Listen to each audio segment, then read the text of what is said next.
Justin Simien, you created Dear White People, and season 2 premiered this spring. Now, season 1 was made before the presidential election in 2016, for the most part, and season 2 was then made afterwards.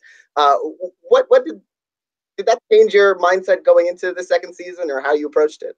Yeah, I'd say so. I mean, he won the day we finished. We wrapped season 1, actually. So that was a bittersweet day to begin with. But it also kind of, like, for me, the response to season 1 from some of the trolls, I felt like was a direct response to his win. And it sort of illuminated for me an urgency about these issues that I certainly felt before, but I felt like more people were ready to engage and talk about what was really, really going on, like the things that are kind of the underpinnings and undercurrents of, so much of this vitriol and, attempts at communication that go awry that we're sort of dealing with right now. So I think if anything, it just kind of turned up the heat, and made me go, okay, we really got to razor focus on trying to diagnose why we're having so much trouble talking about race. Like, it feels like that's a really important thing to figure out right now. And what's interesting is that the show, we're dealing with kind of the Trump's America, but the show doesn't really mention him directly very much, if at all. Was that a very conscious choice? Yeah, I just, I get it. People are outraged. I'm outraged, but I'm tired of saying the same things about him over and over again. I feel like that's how he won in the first place. Is we just we keep repeating ourselves, like, oh my God, he's such a terrible, we know, I got it. So my sort of philosophy was, if we don't have anything new to say about him, then let's not talk about him. Let's talk about the conditions that brought him about. Let's go there, because to me, that's the stuff we don't talk about. That's the stuff we're distracted from, just sort of dealing with the headline stuff, And it's interesting. Just in the last couple of years, TV in general, entertainment in general, feels like it's become more political. Between this show, late night comedies, even the Roseanne event, everything that went on with that. Does it feel different making TV? Does it feel like more like this kind of show is sort of welcomed and fits into this context very well? It certainly feels like it fits in this particular moment. I think that, like, a show like ours has, it has certain barriers to entry for people, because depending on what your assumptions are about a show called Dear White People, you might think it's yet another homework lesson, but in fact, it really is a piece of entertainment that is in response to what's going on right now. That's hi, Rick. So I think it does fit in this particular time, especially when we're all struggling to have these conversations. But, it's still, listen, I think we still have a long way to go. I think we have a long way to go before we're really having a meaningful dialogue. And season 2, also, invests into this historical context where we get to see, not just what's happening to the students currently, but we also get flashbacks to the history of Winchester that kind of ties, not just Winchester, of course, but kind of American history. What made you want to weave that into the story in the way that you did? Because I just feel like that's the thing we don't really ever talk about. Everyone wants to sort of stay with the easiest version of the thing. And so it's easy to sort of get into these weird rhetorical back and forth about race when not everyone's on the same sort of like mental playing field about how we got here, And one of the things I thought was so interesting is that, like, anonymity is so important for trolls in order to do their dirty work.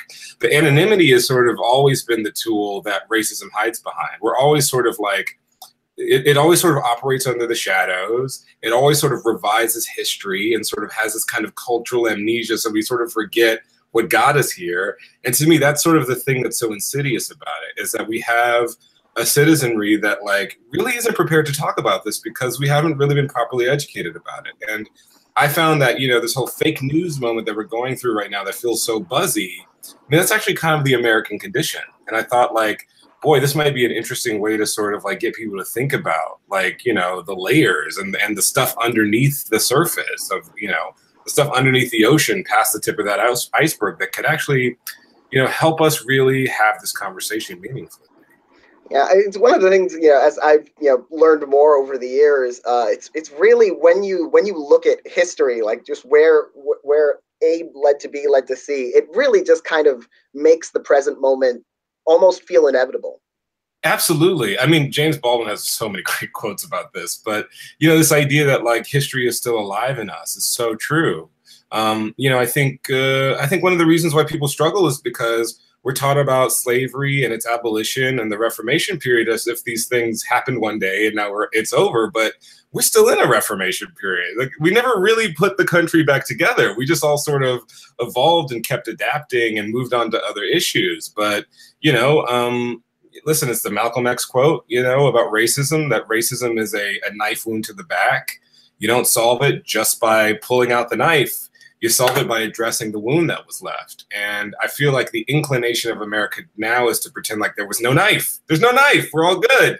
But in fact, we are still dealing with wounds because, that's how generations work. That's how pathology works. That's how, it's a family-based society. So these things pass on and pass on from generation to generation. We still have a lot to clean up, Now, the format of the show in season 1 and in season 2, focuses on a different character in each episode and really gets to dig in deep. And this season, Joelle, played by Ashley Blaine Featherston, got, I believe, her first spotlight episode for the first time in season 2. What was it like exploring that character more and telling that particular story about her? It was so gratifying because, when I gave name and voice to this character, Joelle, who exists in the movie but is sort of unnamed and sort of we don't get into her inner life really. I knew that Ashley, who plays her, is just one of the biggest stars to come. And I knew that like Joelle could represent so many of the people who love the movie and who love the show. And so, my little ulterior motive of sort of like putting her in season 1 was always to make her, one of the main members of the cast, because I knew that she represents so many of the people that watch the show. And it's just a joy to see that actually play out and see people fall in love with her and fall in love with Ashley the way I and anyone who's known her for years always has felt, about her. Yeah, man, she's just dope. And I'm glad people feel the same way. Yeah, a mild spoiler alert for anyone who hasn't seen the season or her episode yet. What was interesting about is that she ends up dating a new guy, and he turns out to be a hotep, and that's a concept I'll admit was new to me a couple of years ago. Someone mentioned that to me, and I was like, "What's a hotep?" I was baby woke.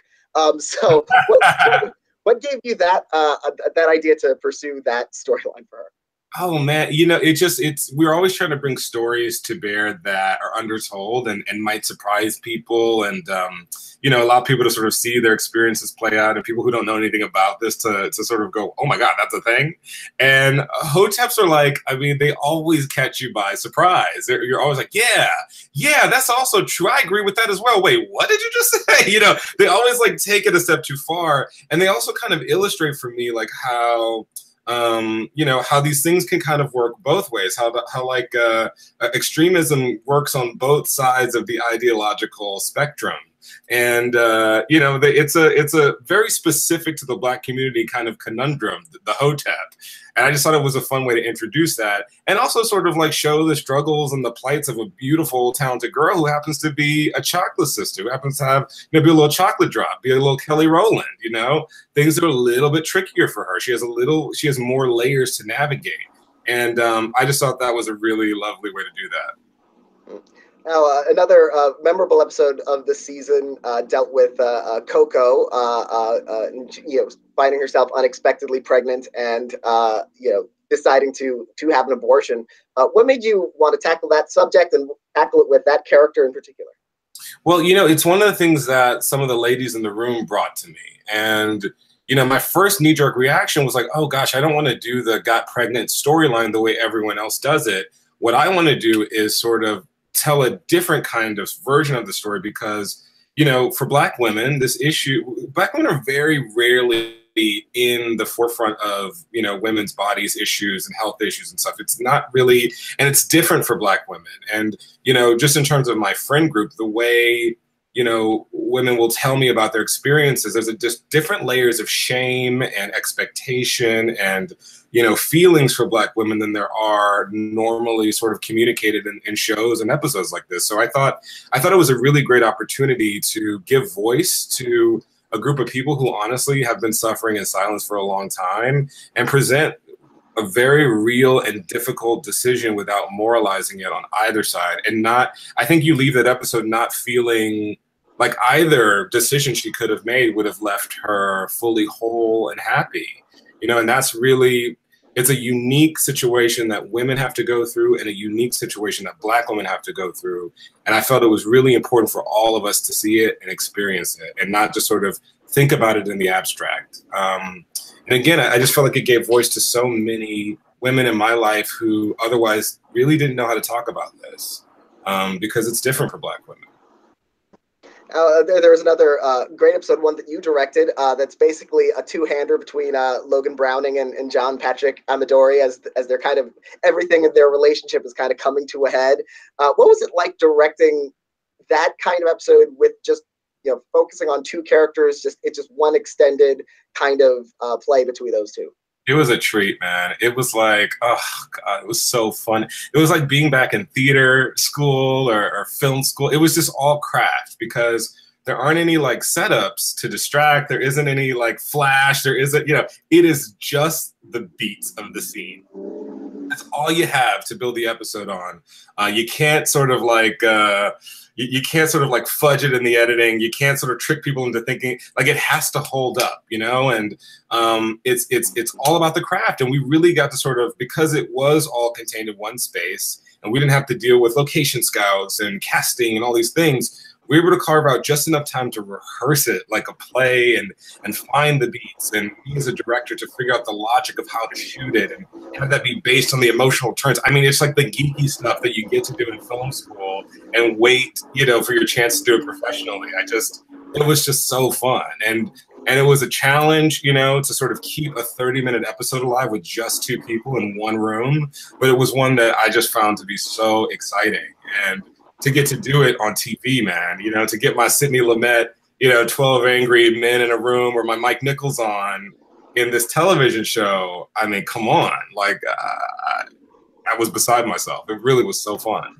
Yeah, so you have the one location, which makes it easier to one extent, but then you have that intense emotions and just like, you know, just this long play sort of dialogue. Was it a shorter shoot, a longer shoot than normal, or about, you know, normal? Yeah, we shot it in 3 days, which is about 2 days shorter. And I won't say that was easier, but I felt like we could do it because I wanted to shoot it in order. It's very rarely that I get to do that.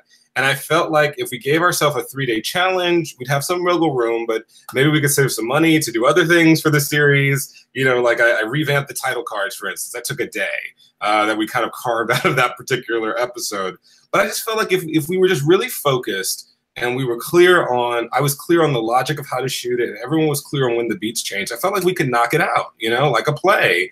It was a chance to sort of show what an uninterrupted conversation, difficult conversation could look like, the kind of conversation we can't have online, that we can't have in Twitter or in message comments boards.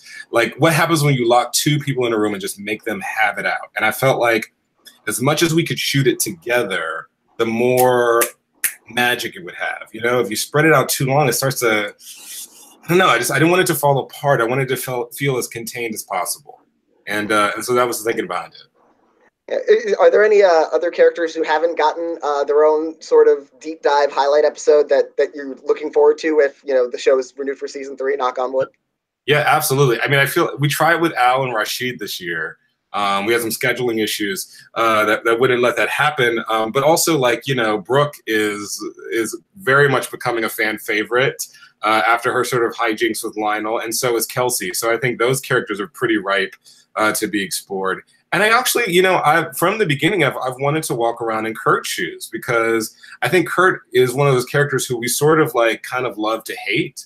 But I think his perspective could be quite interesting, because it's that kid, whether we like him or not, that really does control, you know, the social setting that the rest of these kids live in. And so to see what we tried a little bit with the last episode, where we see like the white kids on campus, divorced from our characters, sort of just chatting about the events. But I think it would be really eye-opening for people to see like what bubbles up to a kid like that and what doesn't, and what motivates his thinking that controls so much of the rest of us and how we're perceived. So I think that'd be fun. And then there's characters who you guys haven't even met yet that have just been sitting in the vault that I'm just dying to give more space to. I think Pastor Cordell has a lot we got to learn about. And James, the Republican in Core, also, I think there's a lot more for him too to do. But you know, we'll see, man. Yeah. And season 2, you brought back a couple of familiar faces from the original film, Tyler James Williams and Tessa Thompson, in different roles in this show. What did you always have in mind that you wanted to bring them into this fold in some capacity? Yeah, I mean, you know, we tried to get the original cast back for the show, and that just logistically was just not possible. And, you know, there was never any love lost. Like, we all remain big fans of each other's careers, and Tessa in particular, you know, I remember us having a conversation. She just truly is a fan of the show. Logan's a huge fan of hers, and it was just like, well, why don't we just do this? Like, let's get really meta and put the two Sams together in a scene. Like, people are going to freak out over that. And, you know, we found our way into it, and people, in fact, freaked out. And that was exactly the reaction that I had hoped they would have, because they're two really dynamic actors. And Tyler, man, it's so funny because, you know, he played a nerd in Lionel. He's kind of played these nerdy characters, but he's like got so much range as an actor. So to bring him in as Carson Rhodes was just another opportunity to play with somebody who I really admire and show a different side of them. And he was so game for it. So it was really great. Yeah, and the character Tessa Thompson plays this sort of, you know, Republican sellout, in sort of Ricky Carter, who feels like, when I was watching it, felt like a cross between Ann Coulter and Stacey Dash. I don't know if that was the inspiration. Well, yeah, because we didn't know who Candace Owens was at the time. We, you know, the invention of this character preceded that. But I just thought, wouldn't it be an interesting twist if the big conservative voice looked like us, you know? And I saw that happening. I saw, you know, we all saw it with Kanye, but whenever there was a, you know, model minority willing to sort of take on some kind of alt-right stance, they really rocketed into some kind of weird superstardom in that particular bubble. And I just couldn't square it. I was like, do they go home and really think this? Like, how do these people come together? And that sort of fascination and obsession, you know, that netted out with Ricky. And, you know, I think Tessa just nailed it, just killed it. And it was just delicious to watch. Yeah, and having a confrontation between Ricky and Sam, the difficult thing about that scene is you have to have someone who will put Sam at a loss, like, you know, a loss for words. And that's very difficult to do. And you subvert the expectations with that character, what she actually stands for. You know, she may be a little bit cynical, but she's also kind of dealing with the same issues that Sam is, that Coco is, in a way. Yeah, absolutely. I mean, and who better to put Sam in her place than Sam, you know? And that's always been the thing about Sam, is like, when you sort of get on your soapbox, like, what happens when that soapbox becomes a pedestal that you can no longer jump off of, you know? I mean, oh God, it's so tragic to lose Anthony Bourdain today. And one of the things that made me think about, and I sort of tweeted about this, is like, you know, so many of us, because we're trying to make it and we're trying to whatever, we become these brands, but brands don't change, and they don't really allow us to sometimes be human. And I feel like Black people, people of color, any marginalized community, we have to sort of exist in brands, because that's what the rest of America can kind of understand. But we have to also have room to be ourselves. And I wanted to show what might become of Sam, even if she is on the right side of history. What might become of her if she feels so stuck in this little box she's created that she can't grow and she can't evolve? And I think that's what Ricky represented for her. Yeah, and this week has been so kind of surreal with Anthony Bourdain and Kate Spade, and it just sort of reminded me of the quote, you know, everyone you meet is fighting a battle you know nothing about. Absolutely. And I think that's what's one of the things that it has a comforting feeling about the show, is that, you know, if you look at Coco, for instance, from the outside, you see a certain image, and then you get an episode that's for Coco, and you do see what that battle is, and you see behind it. Yeah, so it really does feel like you are seeing beneath the brand with the show. Yeah, and I think that's it, man. You sort of like judge a book by its cover. It's such a, you know, aphorism now, but it's true. It's, you really can't know what's happening behind somebody's eyes. And specifically to people of color in this country, so much is decided for us before we even can enter the room about who we are and what we act like and all, you know, all this stuff. People have already decided what we are. I mean, just the assumption that dear white people is somehow aggressive, you know, that's purely based on the assumption that I, as a Black creator, would do something, you know, that's just sort of like railing on white people for a half hour each episode, when, you know, stuff white people like and other things in the same zone that are authored by white people, they're not met that way. They're sort of met with like curiosity and a little cheekiness. And I think that that's a really important thing to point out, is those little subtle, you know, biases that we don't realize that we have and that everybody has, but affects one group of people in this country way differently than it affects other people. And maybe when we can start to see ourselves and people who don't look like us, maybe that's what it'll take, you know, to have this dialogue. And for me, that's the most important goal with the show. Are there any other plans for season 3 that, you know, are you know, working away that you can talk about, or like maybe in vague terms, you know, especially if Netflix is watching and they want to decide if they, you know, to release the show? Well, I definitely have some really exciting ideas. I want to bring us into a little bit further into the future. Like from the movie until now, we've sort of kind of been in the same like few months. And I'm very curious about what happens, literally what happens next for these characters. What does spring look like at Winchester? And what happens when they go home and then come back, integrating some of these lessons that they've been learning over the past, you know, 4 years for us, you know, half a semester for them, for the characters. Because I do think, listen, man, this is a complicated issue. There's a lot more to say about it. There's a lot more breaking down and diagnostics to have about it. But there's also a lot more stories from people and characters that normally don't bubble up to popular culture that I think we can service if we move ahead a little bit in time. So that's one of the things I'm willing to share. But the rest of it, I just want to keep you surprised. I think part of the fun of the show is making you think it's going to be one thing and then doing something else. So I want to keep that magic trick going. So I don't want to tell everything. Well, yeah, I honestly wouldn't want you to reveal too much anyway, because I am personally looking forward to season 3, Netflix, if you're watching. Or hopefully by the time people have watched this, it will have been renewed, and this will all have been for, you know. Your lips to God and Ted Sarando's ears. Well, thank you so much for joining with me and talking to me today. It's been a pleasure. Congratulations on the show again. Always a pleasure, Daniel. Thank you so much, man. I really appreciate talking to you.